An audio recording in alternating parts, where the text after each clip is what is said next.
నమస్తే. 2వ తారీఖున సంఘటన జరిగింది. 20వ తారీఖు వరకు ప్రభుత్వం నుంచి స్పందనే లేదు. నిన్న ప్రభుత్వం స్పందించింది. హోంమంత్రి గారు, మున్సిపల్ మంత్రి గారు ప్రత్యేకంగా వెళ్ళారు, వారిని పరామర్శించారు. పరామర్శించి కొన్ని అర్ధరహితమైన స్టేట్మెంట్లు ఇచ్చారు.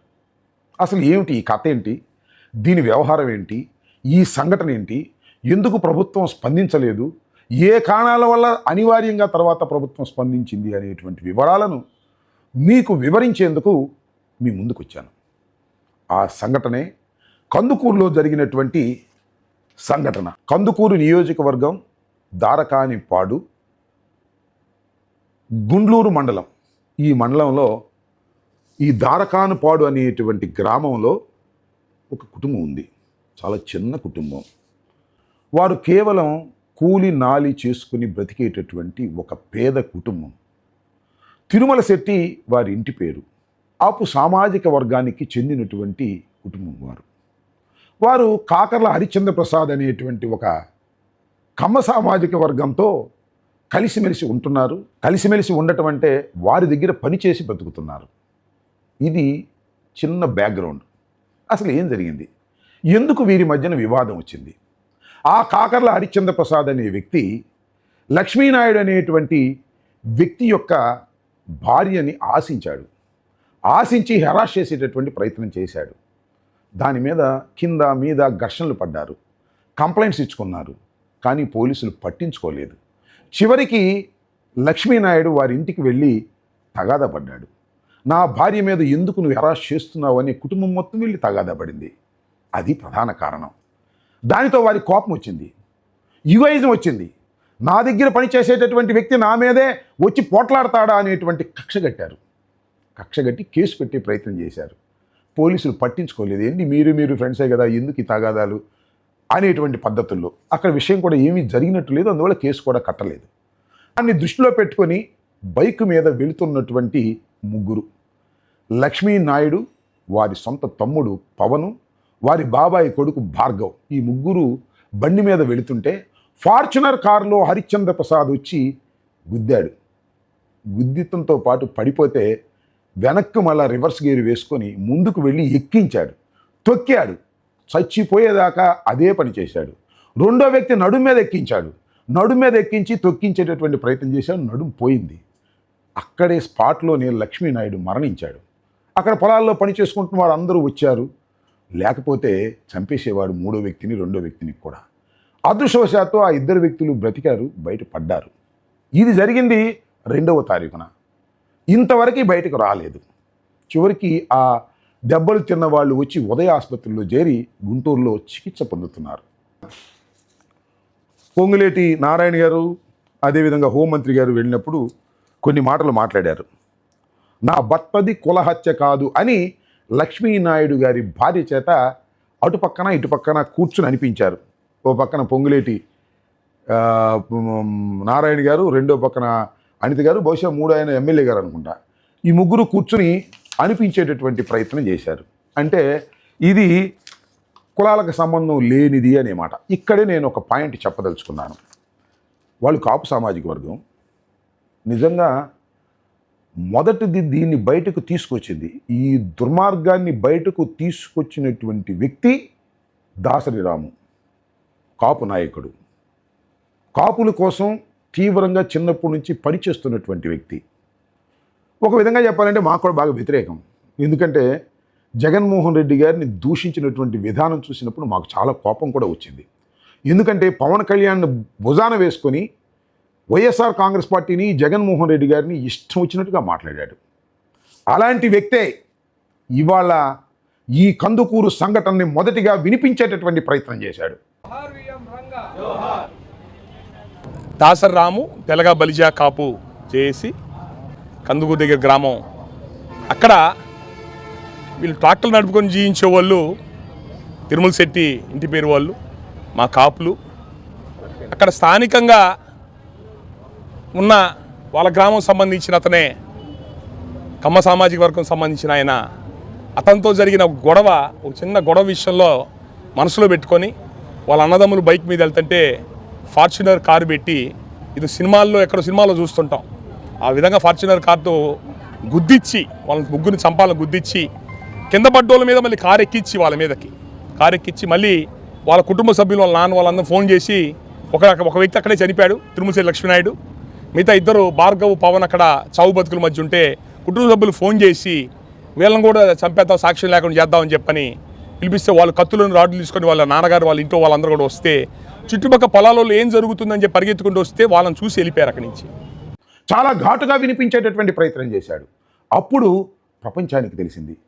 ఆయనతో పాటు మన సోములు, ఆయన కూడా వెళ్ళి వారితో కలిసి, అలాగే రాయలసీమకు చెందినటువంటి కొంతమంది బలిజ నాయకులు, వీళ్ళందరూ కలిసి ఈ విషయాన్ని బయటకు తీసుకొచ్చేటటువంటి ప్రయత్నం చేశారు.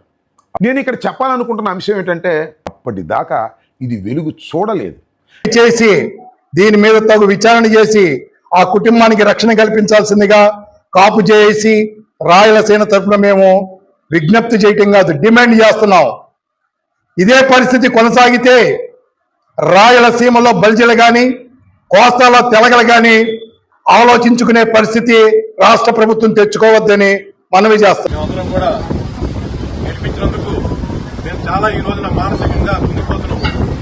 ఇలాంటి ప్రభుత్వం అన్నా మనం గెలిపించింది అని.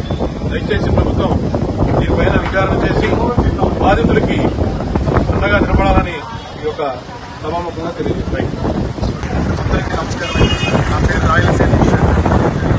కష్టపడి పొలమంతా ఒక తాటి మీదకి వచ్చి కూటమి ప్రభుత్వాన్ని అధికారంలో తెచ్చుకున్నందుకు మాకు మంచి బహుమానం వచ్చింది.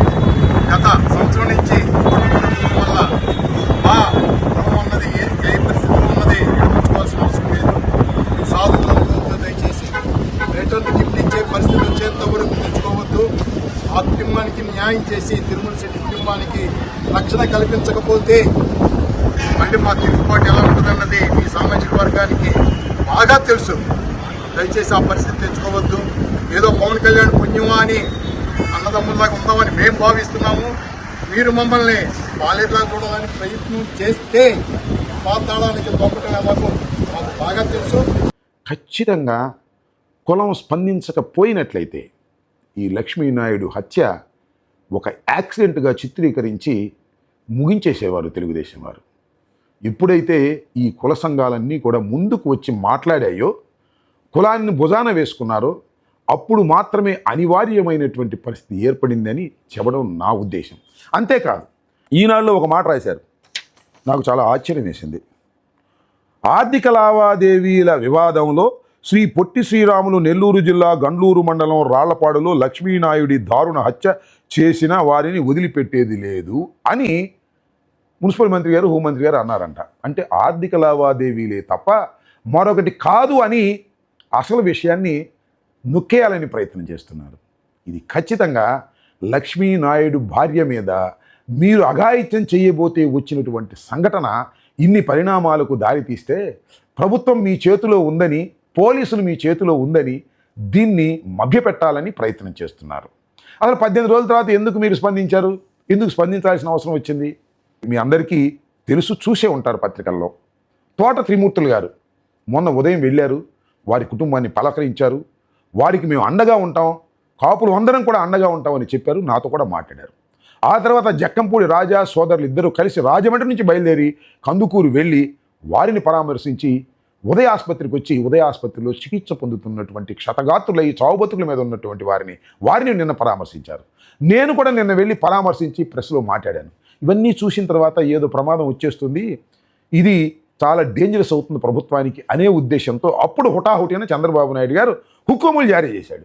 అప్పుడు బయలుదేరి వెళ్ళారు. నేను అడుగుతా ఉన్నా, ప్రభుత్వం ఇన్ని రోజుల వరకు ఎందుకు స్పందించలేదు? హోంమంత్రి గారు ఇన్ని రోజుల వరకు ఎందుకు ఆయన పరామర్శించడానికి వెళ్ళలేదు? అదేవిధంగా మున్సిపల్ మంత్రి గారు ఎందుకు వెళ్ళలేదు? దీనికి సమాధానం చెప్పండి. రాజకీయం చేస్తున్నామని భయం వేశారా? మేము రాజకీయం చేయాలని కూడా ప్రయత్నం చేయాల. రాజకీయం అవుతుందని భయపడి మీరు ఇవాళ ఈ ప్రయత్నం చేశారు, సంతోషం. మీరు ప్రయత్నం చేసిందంతా కూడా దుర్బుద్ధితో చేసినా వాస్తవాలు బయటకు రాకోకుండా నొక్కేయాలని ప్రయత్నం చేస్తున్నారు. అంతేకాదు, నిజంగా కుల సంఘాలు ఇవాళ స్పందించకపోయినట్లయితే ఈ దారుణం అంతా కూడా మసిపూసి మారేడుకాయ చేశారు. కాబట్టి ప్రత్యేకంగా సరే, మమ్మల్ని కూడా చాలా సందర్భాల్లో తిట్టినా దాసరి రాముని ఇక్కడ ఎప్రిషియేట్ చేస్తున్నాను. అదేవిధంగా సోముల్ని కూడా నేను ఎప్రిషియేట్ చేస్తున్నాను. దానితో పాటు వినుకొండకు చెందినటువంటి కర్ణా సీను కానీ, తెనాలికి చెందినటువంటి రామకృష్ణ కానీ వాళ్ళు కూడా దీనిలో చాలా గట్టిగా పనిచేశారు. అదేవిధంగా నర్సాపేటకు చెందినటువంటి ప్రసాద్ గారు, ఆయన కూడా దీనిలో పనిచేసి, పేర్లు గుర్తున్నంత వరకు చెప్తున్నా.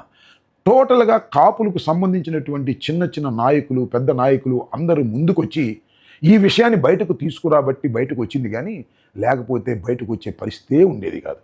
నిజం చెప్పాలంటే తెనాల నుంచి చెప్పాను ఇందాక రామకృష్ణ, ఆ రామకృష్ణ అయితే ఒకసారి నా మీద పోట్లాడిని కూడా పోట్లాడాడు. ఎందుకంటే జైలు దగ్గర కనపడి కాపులు తిట్టిన వాళ్ళను నువ్వు పలకరించడానికి వస్తున్నావని నన్ను డైరెక్ట్గా నా మీద మాట్లాడినటువంటి సంఘటన కూడా ఉంది. అలాంటి రామకృష్ణ కూడా నిన్న నన్ను వెంటబెట్టుకుని తీసుకువెళ్ళి ఆ లక్ష్మీనాయుడు కుటుంబాన్ని పరామర్శించేటటువంటి కార్యక్రమం చేశారు. వారి కుటుంబాన్ని మేము పరామర్శించినప్పుడు చాలా బాధపడ్డాం. చాలా పేద కుటుంబం వారు. ఆ పేద కుటుంబం మీద ఇంత కక్షగట్టి దారుణంగా చేస్తే ఎవరికి చెప్పుకోవాలి? వాళ్ళు ఎవరో కాదు, సాక్షాత్తు తెలుగుదేశానికి ఓట్లు వేసిన వారు, కూటమికి ఓట్లు వేసిన వారు, పవన్ కళ్యాణ్ గారి పిలుపుని విని చంద్రబాబు నాయుడికి ఓట్లు వేసి గెలిపించిన వాళ్ళు, అక్కడ ఎమ్మెల్యేని గెలిపించిన వారు. ఎమ్మెల్యే కూడా పట్టించుకోవాలా. చివరికి కొన్ని ఛానల్స్లో వచ్చిన తర్వాత అప్పుడు గత్యంతరం లేక వెళ్ళాడు. ఇప్పుడు చాలా రోజుల తర్వాత వెళ్ళి పలకరించాడు. ఇవన్నీ చూస్తుంటే నిజంగా ఈ ప్రభుత్వం చేస్తున్నటువంటి దారుణాలను ఎలా ఎదుర్కోవాలి ప్రజలు అని ఆలోచించవలసిన అవసరం ఉందని కూడా ఇక్కడ నేను చెప్పదలుచుకున్నాను. దానితో పాటు ఇంకొక విషయాన్ని ఇక్కడ ప్రస్తావించాలి తప్పదు. పవన్ కళ్యాణ్ గారు, what is your role? Pawan Kalyan గారు, జనసేన ఏం చేస్తున్నది? మిమ్మల్ని నమ్మే కదా వీళ్ళందరూ చంద్రబాబు నాయుడు గారికి ఓట్లు వేసి గెలిపించి అధికారంలోకి తీసుకొచ్చింది. వారికి అన్యాయం జరిగినప్పుడు ఎందుకు పెదవిప్పరు మీరు? మా ప్రభుత్వం అధికారంలో ఉన్నప్పుడు సుగాలి ప్రీతికి చనిపోయిందంటే ఎంత గందరగోళం చేశారు. చంద్రబాబు నాయుడు గారిని రాజమండ్రి జైల్లో పెడితే రోడ్డు మీద వచ్చి పడుకున్నారే. ఇవాళ మీ పార్టీకి చెందినటువంటి ఒక వ్యక్తి దారుణంగా హత్య గావించబడితే విప్పరే. అంటే చంద్రబాబు నాయుడు గారికి వారి సామాజిక వర్గానికి నష్టం జరుగుతుంది అనుకుంటే మాత్రం మీరు నోరు విప్పరు అనేది నాకు అర్థమవుతున్నటువంటి అంశం. సరే, బొలిశెట్టి శ్రీను గారు వెళ్ళారు, ఆయన 3 రోజుల నుంచి వెళ్ళాలని ప్రయత్నం చేస్తున్నారు, కానీ మీరు పర్మిషన్ ఇచ్చినట్టుగా లేరు. నిన్న వెళ్ళాడు పాపం బొలిశెట్టి శ్రీనివాస్ గారు. కులం అంటే పడి చచ్చిపోయేటటువంటి వ్యక్తి వెళ్ళాడు, వాళ్ళకి ఆర్థిక సహాయం చేశాడు. అది జనసేన నుంచి చేశారో మరి దేని నుంచి చేశారో నాకు తెలియదు. అయితే నేను చెప్పదలుచుకుంది ఏంటంటే, పవన్ కళ్యాణ్ గారు ఇంత మౌనంగా ఉండటం అనేది చాలా ద్రోహం. మీ యొక్క ధైర్యాన్ని చూసే తెలుగుదేశం వాళ్ళు బలిజల మీద, కాపుల మీద దాడి చేస్తున్నారని కుల సంఘాలు ఘోషిస్తున్నాయనే విషయాన్ని మీరు దయచేసి గుర్తుపెట్టుకోండి. టోటల్గా నేను చెప్పదలుచుకుంది ఏంటంటే, ఈ కేసుని ఏదో ఒక విధంగా మసిబూసి మారేడుకాయ చేయాలనేటువంటి కుట్రలో చంద్రబాబు నాయుడు గారు, పవన్ కళ్యాణ్ గారు, కూటమి ప్రభుత్వం ఉన్నది.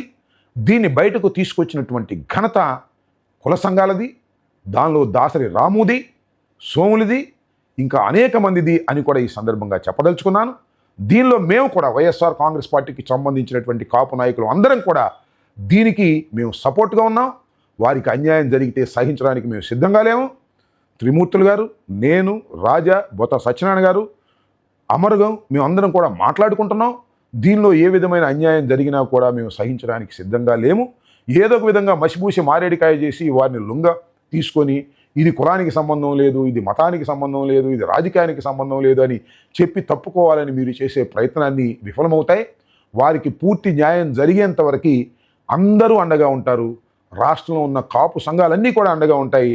వాటన్నిటికీ కూడా మేము మద్దతుగా ఉంటామని ఈ సందర్భంగా తెలియపరుస్తూ, ఈ రకంగా కుట్రలు చేసి, కుతంత్రాలు చేసి, వాస్తవాలను బయటికి రాకోకుండా తొక్కేయాలని ప్రయత్నం చేసేటటువంటి కూటమి ప్రభుత్వపు యొక్క లక్షణాలని, వారి దుర్బుద్ధిని మీరు వ్యతిరేకించాలి ప్రజలందరూ అని కూడా ఈ సందర్భంగా మనస్ఫూర్తిగా కోరుకుంటూ మీ దగ్గర సెలవు తీసుకుంటున్నాను. ధన్యవాదాలు.